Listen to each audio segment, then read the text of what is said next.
अतिपरिचयात अवज्ञा हे तर आपल्याला बऱ्याचदा माहिती आहे आणि हे बऱ्याचदा घडतं. तर आजच्या व्हिडिओमध्ये मी जी रेसिपी सांगणार आहे, जो पदार्थ सांगणार आहे, हा आपल्या सगळ्यांना बऱ्यापैकी माहिती आहे. याचं नाव आपल्या कानावरती बऱ्याचदा पडलेलं आहे.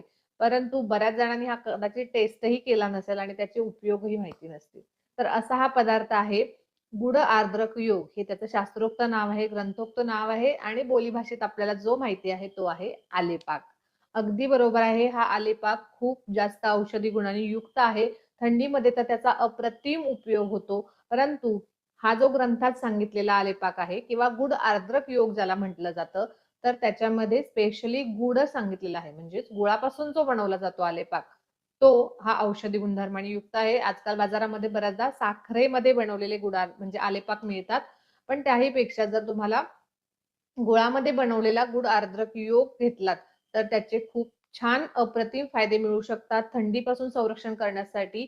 आणि बरेचसे मोठे आजार सुद्धा याने कव्हर होऊ शकतात. जसं की तुम्हाला खूप जास्त अंगावरती सूज असेल, कुठल्याही प्रकारची सूज असेल, बऱ्याचदा आमवातामधली जी सूज असते त्याच्यामध्ये हा उत्तम काम करताना दिसतो. तोंडाला चव नसेल, श्वास कास म्हणजेच तुम्हाला सतत दम लागत असेल, श्वास घ्यायला त्रास होत असेल, खोकला वारंवार येत असेल, सतत खोकल्याची ढास लागत असेल, पीनस म्हणजे जुनाट सर्दी झालेली असेल आणि नाक सतत चोंदल्यासारखं होत असेल, तर त्याच्यामध्ये सुद्धा हा गुडार्द्रक योग खूप छान काम करताना दिसतो.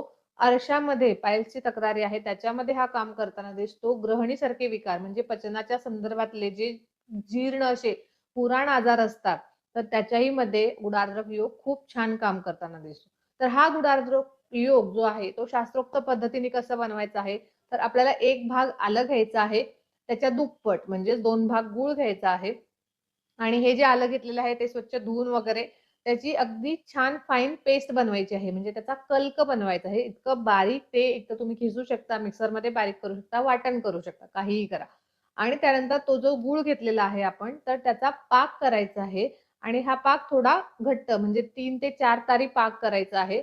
आणि हा पाक गॅसवरून उतरल्या लगेच त्याच्यामध्ये आपण जो कल्क बनवलेला आहे, पेस्ट बनवलेली आहे आल्याची, ती मिक्स करायची आहे आणि मग हा थंड करून त्याच्या साधारण 10 ते 12 ग्रॅम वजनाच्या वड्या करायच्या आहेत. तर अशा प्रकारे तयार झालेला जो योग असणार आहे किंवा जी बर्फी असणार आहे, तर ती आहे गुडार्द्रक योग किंवा आलेपाक आणि हिचे सगळे फायदे सांगितलेले आहेत. तर बरेचसे मोठे-मोठे आजारही यामध्ये कव्हर होतात. तर त्यावेळेला त्याची खाण्याची पद्धत वेगळी आहे. पण नॉर्मल ज्यावेळेला आपला सर्दी खोकला असतं, अरुची असते, तोंडाला चव नसते, अशा वेळेला जे घ्यायचे ते नॉर्मल तुम्ही प्रत्येक वेळेला एक वडी घेऊ शकता आणि थंडीपासून तुमचा बचावही करू शकता. मोठा विषय आहे त्यामुळे पुढे एकदा व्यवस्थित सांगेन. व्हिडिओ आवडला असेल तर लाईक करा, शेअर करा.